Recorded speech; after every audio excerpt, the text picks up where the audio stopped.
Bonjour. Ce 20 février 2025, la nuit avait étendu son drap noir sur le Bénin, enveloppant ville et campagne d'un calme trompeur.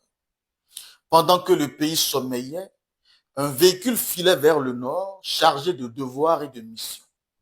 Il ne savait pas qu'il courait vers l'irréparable.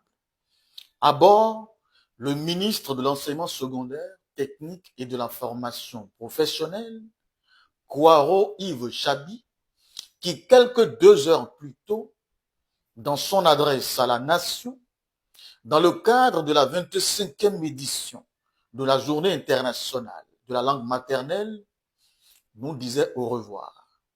Mais personne ne pouvait le savoir. Béninoises, Béninois, chers compatriotes, notre pays, le Bénin, célébrera demain, 21 février 2025, la Journée internationale de la langue maternelle. Mesdames et messieurs, chers compatriotes, les langues comptent. Les langues comptent. Je formule le vœu que demain, vendredi 21 février 2025, chacun crée un moment de discussion pour échanger uniquement dans sa langue maternelle. Échangez avec vos enfants en langue maternelle. Échangez avec vos collègues en langue maternelle. Achetez un article auprès d'un vendeur en marchandant en langue maternelle. Un plaidoyer pour la transmission, un message chargé d'héritage. Qui aurait cru que ces mots étaient son testament? Que le vendredi qu'il nous offrait, il ne serait pas là pour le vivre. C'était le dernier exercice qu'il a bien voulu nous laisser. Et même si la vie et la mort sont deux sœurs inséparables et que nul ne sait quand il franchira la dernière porte, nous avons toujours coutume de prier pour que notre départ ne soit ni brutal ni prématuré. Hélas, notre ministre a connu les deux sorts. Oui, la vie lui a fait ce tort.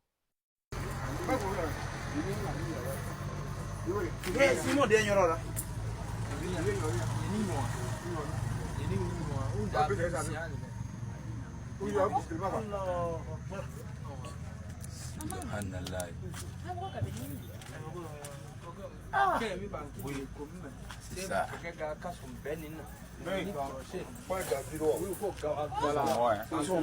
Celui, c'est le ministre. C'est le ministre. Tu regardes quoi ça? Le chauffeur n'est pas mort. La femme est de l'autre côté de son mari ici. Ce 20 février 2025, la route de Parakou s'est faite fossoyeuse, avalant sans crier gare le ministre Kwaro Yves Chabi et son garde du corps. Un camion figé dans l'obscurité, sans signalisation, était au centre de ce choc brutal.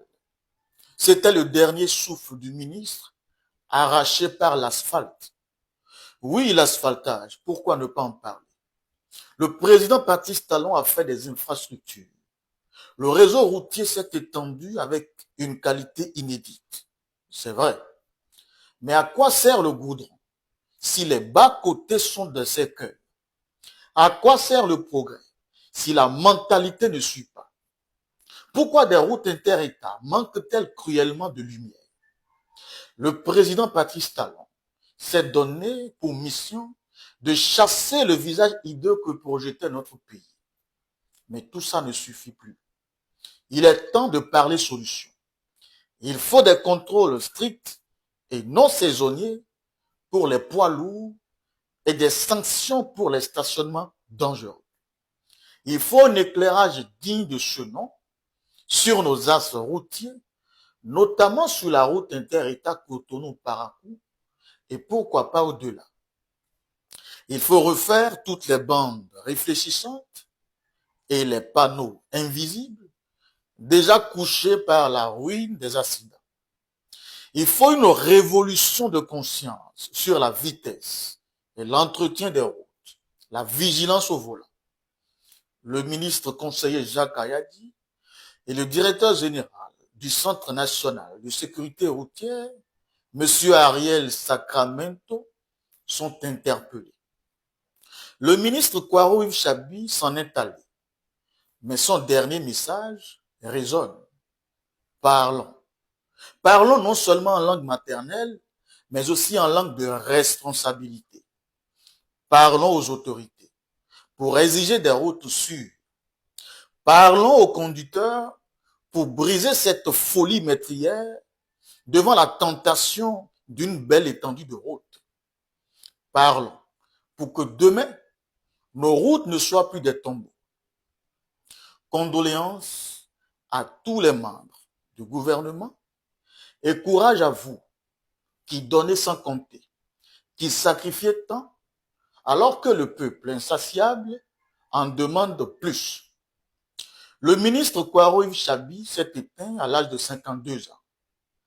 Il fait partie des derniers à entrer dans le gouvernement, mais il est le premier à en sortir de façon tragique. Et la vérité crue, c'est que s'il ne s'agissait que de remplir son assiette et de partager un repas avec sa famille, il aurait été chez lui, dans la chaleur du foyer, aux côtés de son épouse et de ses enfants, puisqu'il avait de quoi se nourrir. Mais le pays l'a appelé. Il a répondu. Il s'est levé. Il a donné sa vie à la mission. Mais le destin l'attendait sur la route. Condoléances à sa famille qui porte aujourd'hui le poids de son absence. À qui on est, à qui àlejò. Ìpọ́njú ẹgbẹ́ yìí, Ọlọ́run kò ní jẹ́ ká tán yóò mú.